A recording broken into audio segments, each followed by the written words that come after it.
फिर देखिए 9th वाले अध्याय 8 चतुर्भुज। मैं चतुर्भुज की कुछ विशेषताएं बताता हूं यहाँ और चतुर्भुज की परिभाषा भी बता रहा हूं। सबसे पहले इसे ध्यान से देखिए और ये परिभाषाएं जो हैं वो आप याद रखिए, तभी सवाल हल कर पाएंगे। तो यहाँ देखिए अध्याय 8 चतुर्भुज दिया हुआ है। चतुर्भुज की परिभाषा, इसको इंग्लिश में बोलते हैं क्वाड्रिलेटरल। 4 रेखाखंडों से बनी बंद आकृति चतुर्भुज कहलाती है। 4 रेखाखंडों से बनी बंद आकृति चतुर्भुज कहलाती है।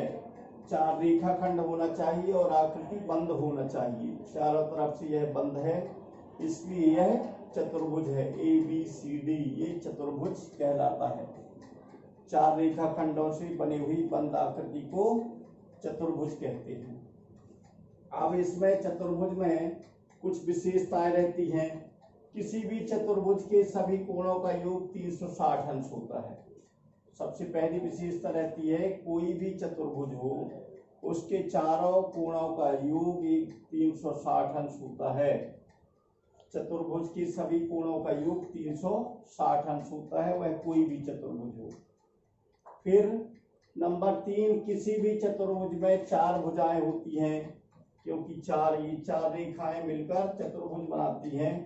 इन्हीं रेखाओं को ही भुजाएं कहते हैं। तो इसमें 1 2 3 4 ये 4 भुजाएं हैं। 4 भुजाएं होती हैं, 4 कोण होते हैं। ये जो शीर्ष बने हुए हैं 1 2 3 4, ये 4 शीर्ष होते हैं या 4 कोण होते हैं। कोण A, कोण B, कोण C, कोण D, ये 4 कोण हैं। तो ये 4 कोण होते हैं चतुर्भुज में। 4 शीर्ष होते हैं। शीर्ष का मतलब ये बाहर की तरफ जो झुकाव होता है इसको शीर्ष बोलते हैं। तो 4 शीर्ष होते हैं। ABCD ये चतुर्भुज में 4 शीर्ष हैं और 2 विकर्ण होते हैं। 2 विकर्ण AC और BD को मिला दिया जाए, सम्मुख शीर्षों को मिला दिया जाए तो विकर्ण बनता है। तो 2 विकर्ण भी होते हैं। इस प्रकार से ये इसमें 4 भुजाएं, 4 कोण, 4 शीर्ष और 2 विकर्ण होते हैं चतुर्भुज में। ये आपको याद रखना है। फिर समांतर चतुर्भुज, पैरेललोग्राम। समांतर चतुर्भुज को इंग्लिश में बोलते हैं पैरेललोग्राम। यदि किसी चतुर्भुज की सम्मुख भुजाएं समांतर होती हैं तो वह समांतर चतुर्भुज कहलाता है।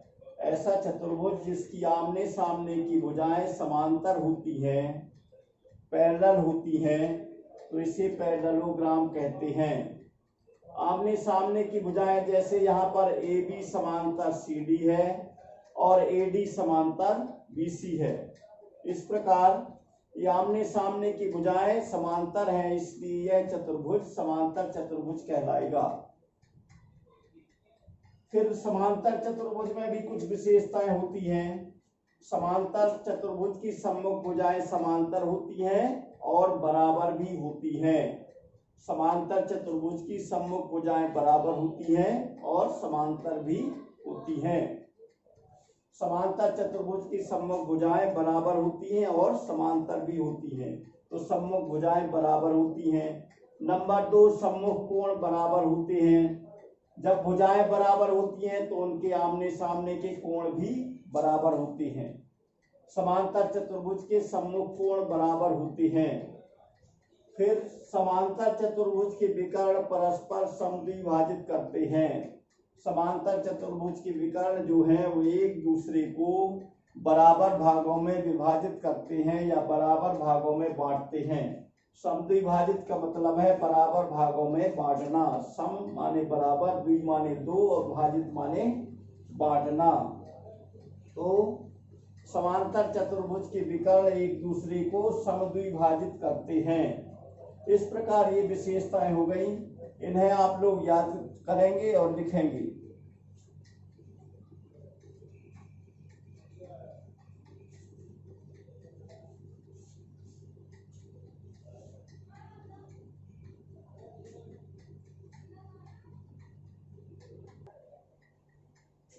अब देखिए ये आयत, रेक्टेंगल, आयत या रेक्टेंगल ऐसा समांतर चतुर्भुज जिसका प्रत्येक कोण 90 अंश होता है। ऐसा समांतर चतुर्भुज जिसका प्रत्येक कोण 90 अंश होता है आयत कहलाता है।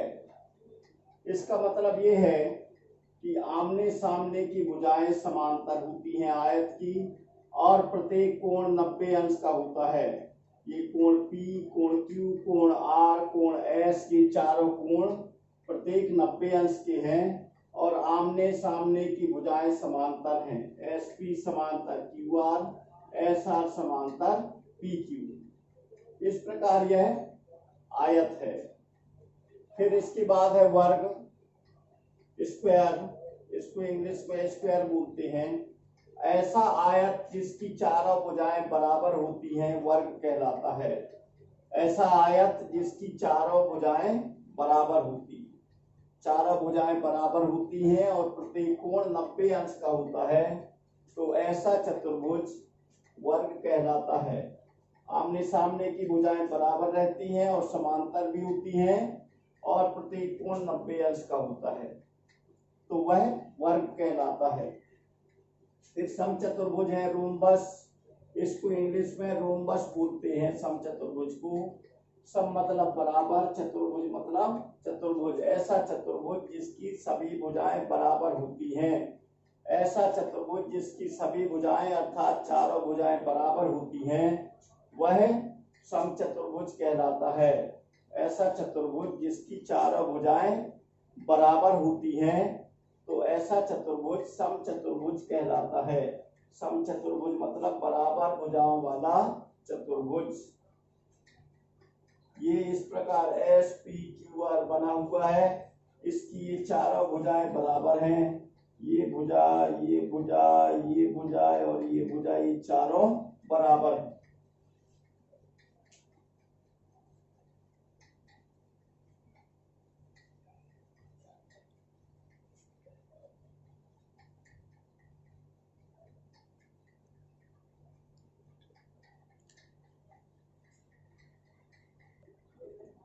फिर देखिए समलंब, ट्रपेजियम, समलंब या ट्रपेजियम ऐसा चतुर्भुज जिसकी दो सम्मुख भुजाएं समांतर होती हैं तथा दो सम्मुख भुजाएं समांतर नहीं होती हैं समलंब कहलाता है। ऐसा चतुर्भुज जिसकी कम से कम दो भुजाएं समांतर होती हैं और दो भुजाएं समांतर नहीं होती, तो ऐसा चतुर्भुज समलंब कहलाता है। ये देखिए इसमें MNOP ये समलंब है क्योंकि इसमें PO समांतर MN है। कम से कम दो भुजाएं आमने सामने की समांतर होना चाहिए, तो PO समांतर MN है लेकिन PM समांतर ON नहीं है। PN समांतर ON नहीं है, ये PM समांतर ON नहीं है और OP समांतर MN है। कम से कम दो भुजाएं आमने सामने की समांतर होना चाहिए। फिर इसके बाद दिया हुआ है प्रमेय 8.1, किसी समांतर चतुर्भुज का एक विकर्ण उसे दो सर्वांगसम त्रिभुजों में विभाजित करता है। दो सर्वांगसम त्रिभुजों में विभाजित करने वाला चतुर्भुज ये सिद्ध करना है। तो दिया हुआ है समान चतुर्भुज ABCD समांतर चतुर्भुज है। ये चतुर्भुज ABCD दिया हुआ है। ये समांतर चतुर्भुज है, AB समांतर BC है और AD समांतर BC है। हमें सिद्ध करना है त्रिभुज ABC बराबर त्रिभुज ACD। ये दोनों त्रिभुज ABC और त्रिभुज ADC बराबर हैं, ये सिद्ध करना है। रचना हमने कर दिया, AC को मिला दिया, विकर्ण AC को मिला दिया। फिर उत्पत्ति देखिए, इसमें त्रिभुज ABC और त्रिभुज ADC में, त्रिभुज ABC और त्रिभुज ADC में AB समांतर DC है और AC तिर्यक रेखा है, इसलिए कोण BAC, ये BAC बराबर कोण ACD, कोण BAC बराबर कोण ACD, ये वाला कोण और ये वाला कोण बराबर हैं दोनों, ये एकांतर कोण कहलाते हैं। और AC बराबर AC उभयनिष्ठ भुजा है, उभयनिष्ठ है का मतलब ये दोनों त्रिभुजों में शामिल है। और कोण BCA, कोण BCA बराबर कोण BAC, ये वाला कोण और ये वाला कोण दोनों बराबर हैं, ये भी दोनों एकांतर कोण हैं, इसलिए त्रिभुज ABC सर्वांग सम त्रिभुज ADC हुआ। ASA सर्वांग समता से, A मतलब भुजा, A मतलब कोण और S मतलब साइड, तो कोण भुजा कोण सर्वांग समता से ये दोनों त्रिभुज ABC और त्रिभुज ADC सर्वांग सम हुए, इसलिए त्रिभुज ABC बराबर त्रिभुज ACD, यही सिद्ध करना था। और यह प्रमेय 8.1 है।